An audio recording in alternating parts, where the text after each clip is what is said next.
नमस्कार दोस्तों, एक बार फिर से स्वागत है आपके अपने यूट्यूब चैनल अध्यात्म टीवी पर। आज हम आपको ऐसी दुर्लभ जानकारी बताने जा रहे हैं। अगर आप चैत पूर्णिमा के दिन अगर ये आप उपाय कर लेते हो तो यकीन मानिए भगवान श्री विष्णु और माता लक्ष्मी की असीम कृपा होगी।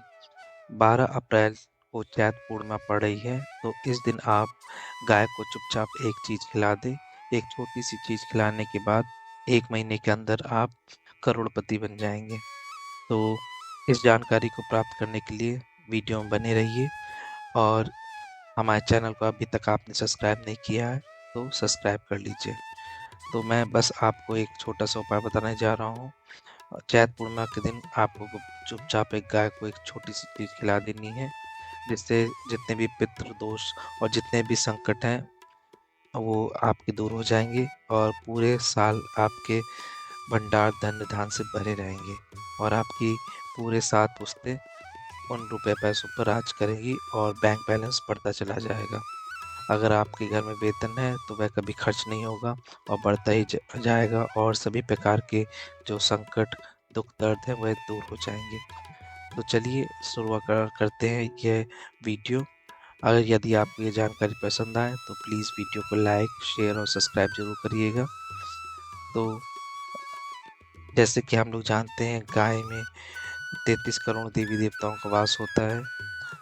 अगर आप गाय की सेवा करते हैं तो आपके जीवन में कभी भी धन और वस्तु की कमी नहीं होती है और धन जो है वो भंडार के व्यक्ति के घर में भरे रहते हैं। 12 अप्रैल को चैत पूर्णिमा के दिन गाय को यह उपाय करने से व्यक्ति के जीवन में तत्काल गरीबी दूर हो जाती है। तो दोस्तों कौन से हैं वो उपाय माता गौ से जुड़े हुए, चलिए देखते हैं। जिन्हें पता नहीं है चैत पूर्णिमा कब पड़ रही है, तो चैत पूर्णिमा 12 अप्रैल को पड़ रही है। इस दिन हनुमान जयंती भी है।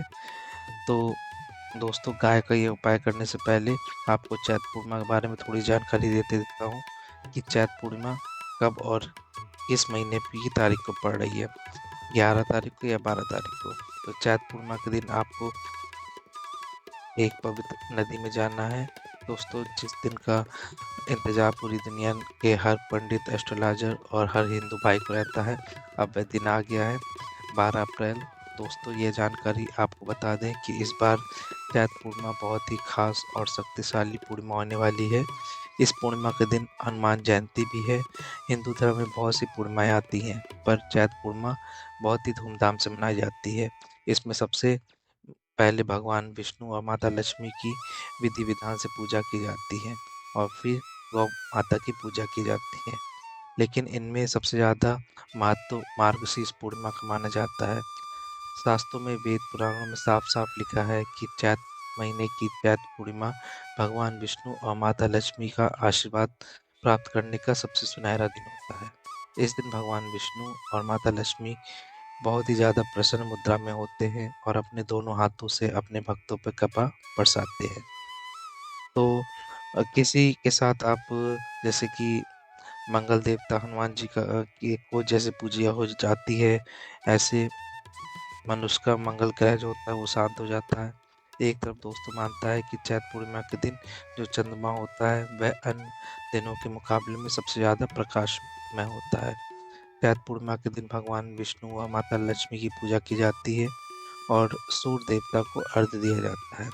महिलाएं मार्गशीर्ष पूर्णिमा का व्रत करती हैं। दोस्तों अगर आप ये नहीं जानते तो आपको ये जानकारी के लिए बता दें, एक व्यक्ति की कुंडली में अगर चंद्र ग्रह की स्थिति अच्छी है तो व्यक्ति का भाग्य हमेशा उसका साथ देता है।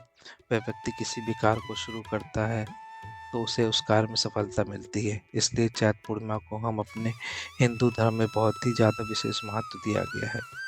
अब आप लोग को जानकारी के लिए बता दें कि 12 अप्रैल को चैत पूर्णिमा के दिन 52 तरीके के शुभ योग बन रहे हैं। कई सालों बाद चंद्रमा का प्रकाश इतना प्रकाशमय होगा जितना कभी नहीं हुआ। 30 सालों में ऐसा दुर्लभ संयोग बनने जा रहा है। लक्ष्मी योग, ग्रह योग, नक्षत्र योग, अमृत सिद्धि योग जैसे शुभ योगों का निर्माण हो रहा है।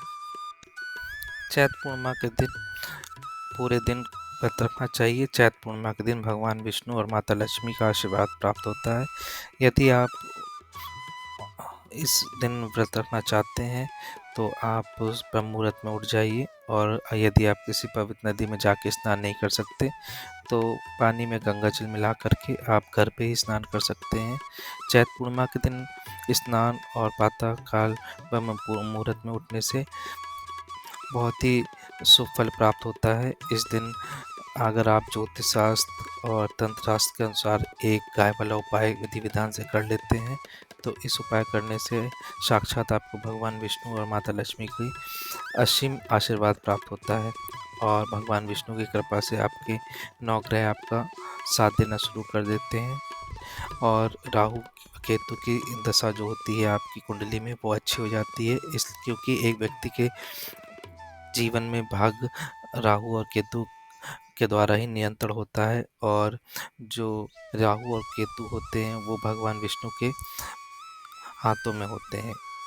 इसलिए ऐसा उपाय करने से राहु और केतु की दशा अच्छी हो जाती है। दूसरी तरफ इस उपाय करने से आपके जीवन में धन आना शुरू हो जाता है, और आपके जीवन में जो भी धन आएगा उससे आपके जीवन में जितने भी आर्थिक कष्ट हैं उससे आपको मुक्ति मिल जाएगी। क्योंकि दोस्तों, अगर भगवान लक्ष्मी और माता रानी की कृपा आपके ऊपर पड़ेगी तो आपको कोई भी ताकत अमीर बनने से नहीं रोक सकती। यदि आप सोच रहे होंगे कि गाय को ऐसा क्या खिलाया जाए, ऐसा कौन सा उपाय किया जाए कि भगवान विष्णु और माता लक्ष्मी का आशीर्वाद मिल सकता है, तो दोस्तों आपने देखा ही होगा, जब भी आपके घर में दिवाली की पूजा होती है, धनतेरस की पूजा होती है, या फिर किसी भी पूर्णिमा की पूजा होती है तो आपके घर में गौ माता की पूजा अवश्य करते हैं। गौ माता को जो भोग होता है उसमें कुछ ना कुछ खिलाते हैं, ज़्यादा नहीं तो आप 2 पूड़ी अवश्य खिला दें। तो दोस्तों, आपको इस उपाय को 12 अप्रैल पूर्णिमा वाले दिन ही करना है, और सूर्य देव को अर्घ्य देना है, और उनकी विधि विधान से पूजा करनी है, और उनके साथ परिक्रमा जरूर करना, और जो भी भोग बनाया है वह किसी पवित्र नदी या घाट पर चढ़ा देना, और एक घी का दीपक पीपल के नीचे जरूर जला देना चाहिए, क्योंकि पीपल के पेड़ में साक्षात भगवान विष्णु और माता लक्ष्मी का वास होता है, और ये बहुत ही सरल उपाय है। तो पूरी जानकारी के लिए वीडियो के अंत तक बने रहें। तो दोस्तों, आपके घर में सदैव धन धान के भंडार बने रहेंगे, और जीवन में दुख दर्द कष्ट सभी दूर हो जाएंगे। इस वीडियो में आपको एक खास और महत्वपूर्ण चीज़ के बारे में बताएंगे, क्योंकि चैत पूर्णिमा के दिन गाय को जरूर खिलानी है। तो दोस्तों, अपने फ़ायदे के लिए पूरा वीडियो देखना। यदि आपको वीडियो को बीच में काट काट के देखा तो यकीन मानिए आपको जीवन में कभी सफलता हासिल नहीं होगी, और ना ही पूजा कोई फल प्राप्त होगा, और ना ही भगवान विष्णु और माता लक्ष्मी का आशीर्वाद आपको प्राप्त होगा। तो वीडियो को पूरा जरूर देखें, क्योंकि वीडियो में आपको गौ माता से जुड़े उपाय बताने जा रहे हैं, जिन्हें करने से आपके जीवन में दुख दर्द संकट वो दूर हो जाएंगे, और कामयाब होने में कोई भी बाधा नहीं आएगी। सभी प्रकार से छुटकारा मिलने वाला है। तो गर्मियों में गाय को गोदना खिलाएं। अनेक देवी देवताओं को अपने शरीर पर धारण करने वाली गौ माता से जुड़े कई शुभ अशुभ संकेत भी होते हैं। मतलब गाय का दूध दूहते समय यदि गाय ठोकर मार दे और सारा दूध बिखर जाए तो अपशगुन होता है। यदि कोई यात्रा पर निकल रहा हो और गाय अपने बछड़े को दूध पिलाते नजर आ जाए तो ये निश्चित रूप से, यदि आप यात्रा के निकल रहे हैं तो वह यात्रा आपकी ज़रूर सफल होती है, और वह जिसके लिए आप निकल रहे हैं वह ज़रूर कार्य पूरा होता है। यदि यात्रा पे जाते समय गाय की आवाज़ आती है और रात्रि में गाय की ओंकार आती है तो यह भी शुभ होता है। दोस्तों, चैत पूर्णिमा के महीने में आप गाय के साथ बोलकर भी यह काम ना करें, अन्यथा आपको घोर पाप लग सकता है। जी हाँ दोस्तों, गाय को राष्ट्रीय पशु बनाने की जाने और इन्हें मौलिक अधिकार दिए जाने की बात हो रही है तो सवाल उठता है कि गाय संस्कृति का अहम हिस्सा है, और तभी गाय के साथ लोग खराब व्यवहार कैसे कर लेते हैं, और जैसे दूध दूहना या दूध देना बंद कर देती है तो लोग इन्हें अपनी किस्मत पर छोड़ देते हैं, और सड़कों और गलियों में भटकने के लिए गायों को छोड़ देते हैं। गाय को लेकर शास्त्रों में क्या बताया गया है, चलिए आपको बताते हैं। आपको गाय के साथ कैसा व्यवहार करना चाहिए। दोस्तों, गाय को आपको कभी मारना पीटना नहीं चाहिए। शास्त्रों में गाय को माता के समान दर्जा दिया गया है। गाय को मारने पीटने वाले इंसान को बहुत ही पाप मिलता है और उसे कई वर्षों तक नरक लोक में कष्ट भोगना पड़ता है और अगले जन्म में उसे पशु योनि मिलती है। ऐसी ही गलती गौतम मुनि ने भी करी थी। उन्होंने गलती से गाय को डंडा मार दिया था, जिस कारण से गाय की मृत्यु हो गई थी और इस पाप से मुक्ति के लिए उन्हें कई वर्षों तक तपस्या करनी पड़ी थी। ऐसे ही गलती भगवान श्री कृष्ण ने करी थी जब वह बैल स्वरूप में एक आए हुए वध का उन्होंने वध कर दिया था, जिससे मुक्ति के लिए भगवान श्री कृष्ण को संपूर्ण तीर्थ को एक कुंड में बुलाना पड़ा था और उस कुंड में स्नान करने के बाद वह पाप से मुक्त हो गए थे। दोस्तों, जो लोग गायों को पानी पिलाते हैं उन्हें स्वर्ग की प्राप्ति होती है और उनके जीवन में कभी भी धन की कमी नहीं होती। कभी भी जो गाय होती है आराम से बैठी होती है, उसे कष्ट दे के नहीं उठाना चाहिए, उसके ऊपर पानी नहीं फेंकना चाहिए और उसे डंडा मार के नहीं भगाना चाहिए। अगर जो व्यक्ति ऐसा करता है तो अगले जन्म में उसे दर दर भटकना पड़ता है।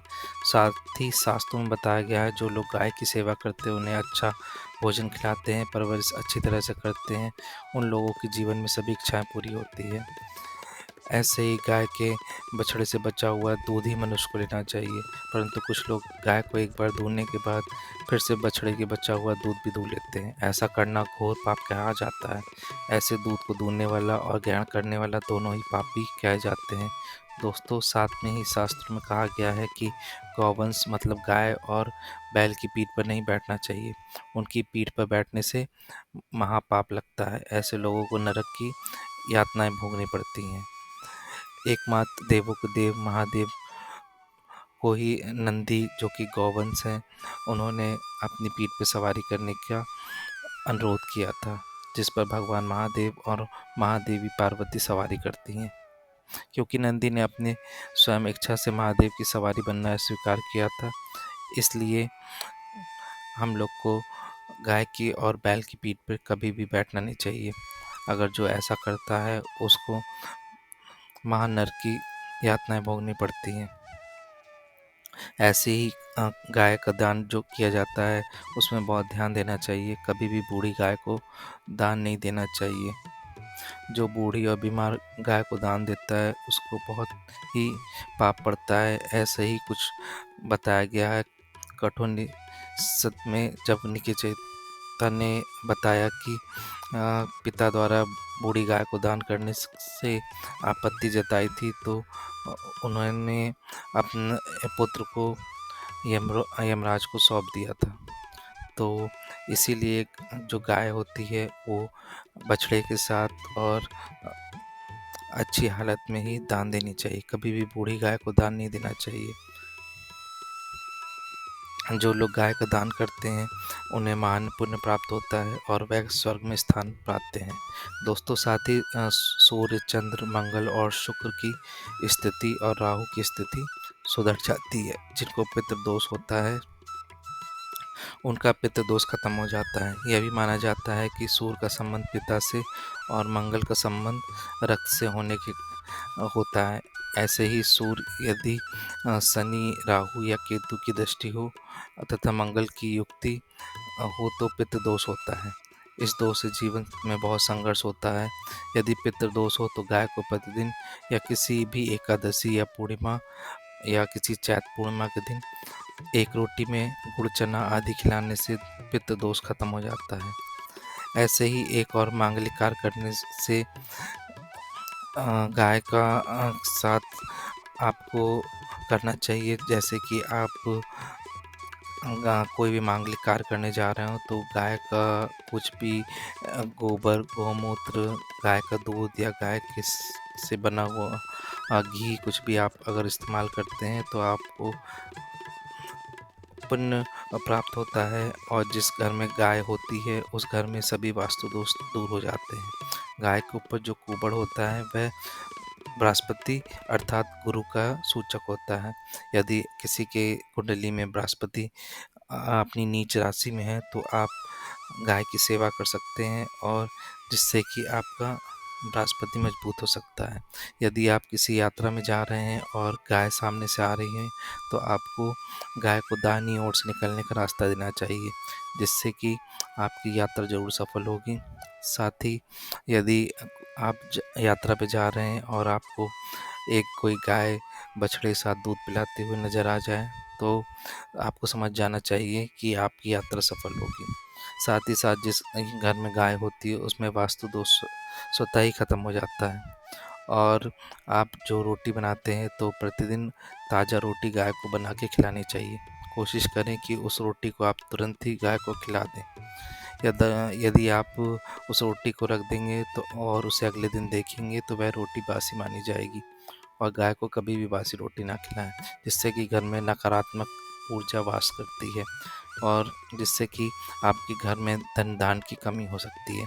हमेशा आपको रोटी बिल्कुल ताज़ी बना के खिलानी चाहिए। जिस घर में ये कार्य होता है उसमें हमेशा लोगों को सफलता मिलती है। और गाय को कभी भी सड़ी गली चीज़ें नहीं खिलानी चाहिए। जैसे कोई फल या सब्जी सड़ जाते हैं तो लोग गाय को दे देते हैं, ऐसा नहीं करना चाहिए। यदि आप ऐसा करते हो तो आपका भाग्य जो है वो खराब हो जाता है और किसी भी कार्य में सफलता नहीं मिलती है। इसके साथ ही आप गाय को कभी भी खाली रोटी मत खिलाइए, उसके ऊपर कुछ रख सकते हैं। आप चाहे तो हल्दी लगाकर या फिर मिश्री लगा कर के या घी लगाकर गाय को खिला सकते हैं। यदि कोई शुभ दिन है तो आप 11 आटे की लोई बना लीजिए, उसके ऊपर हल्दी लगा लीजिए और गाय को खिला दीजिए एक लोई बना करके। और उसके बाद गाय के आप चरण छू लीजिए। यदि हो सके तो आप गाय की परिक्रमा कर सकते हैं। ऐसा करने से आपके बिगड़े काम बनने लगेंगे और जीवन में खुशियाँ ही खुशियाँ हो जाएंगी। और अगर आप गाय को रोटी दे रहे हैं तो उसमें थोड़ी सी हल्दी लगा दें। अगर नहीं हो रहा है तो आप थोड़ा सा घी भी रख सकते हैं, लेकिन कभी भी गाय को सूखी रोटी नहीं खिलानी चाहिए। कुछ ना कुछ अवश्य रख के खिलानी चाहिए, इससे आपको शुभ फलों की प्राप्ति होती है। आपको बता दें कि इस बार चैत्र पूर्णिमा और हनुमान जयंती एक ही दिन पड़ रही है। चैत्र पूर्णिमा शनिवार 12 अप्रैल 2025 को मनाया जाएगा और इसी दिन हनुमान जयंती भी मनाई जाएगी। तो चैत्र पूर्णिमा तिथि का आरंभ 12 अप्रैल 2025 को सुबह 3:21 से लेकर 13 अप्रैल 2025 सुबह 5:51 तक रहेगा।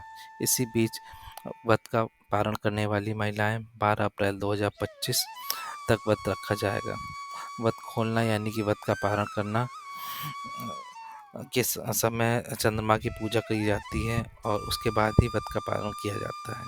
तो पूर्णिमा तिथि 13 अप्रैल को सुबह 5:55 पर समाप्त होगी। अतः 12 अप्रैल की रात्रि में चंद्रमा को अर्घ्य दे करके महिलाएं व्रत का पारण कर सकती हैं।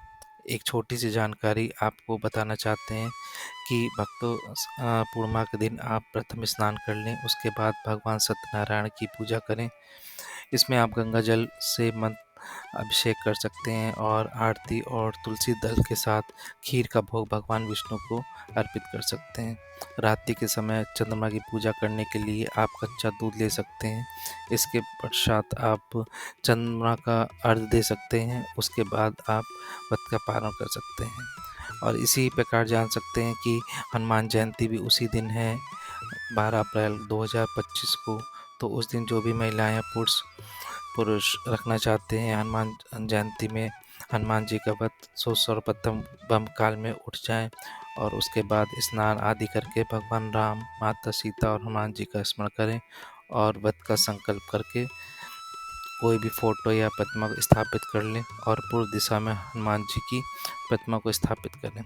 इसके साथ ही पुरुष लोग हनुमान जी की पूजा करें, हनुमान चालीसा का पाठ करें। गुलाब की माला हनुमान जी को बहुत पसंद है, इसलिए आप गुलाब की माला हनुमान जी को अर्पित करें। चमेली का तेल और सिंदूर अर्पित करें। एक आप दिया जला सकते हैं चमेली के तेल का। ये बहुत ही सामग्री है जो हनुमान जी को बहुत प्रिय है। इस दिन आप गरीबों को भोजन, कपड़ों का ध्यान दें, क्योंकि इस दिन दान का बहुत महत्व है। अगर आपको हनुमान जयंती और चैत पूर्णिमा का लाभ लेना है तो आप गौ माता की सेवा करें। इससे कि आपके घर में धन्य धान्य की कभी कभी नहीं होगी। अगर आपको आज का वीडियो अच्छा लगा हो और ऐसी ही जानकारी आप लेना चाहते हो तो हमारे यूट्यूब चैनल अध्यात्म टीवी को सब्सक्राइब करें और कमेंट में जय श्री विष्णु, जय श्री कृष्ण और जय गौ माता अवश्य लिखें। धन्यवाद।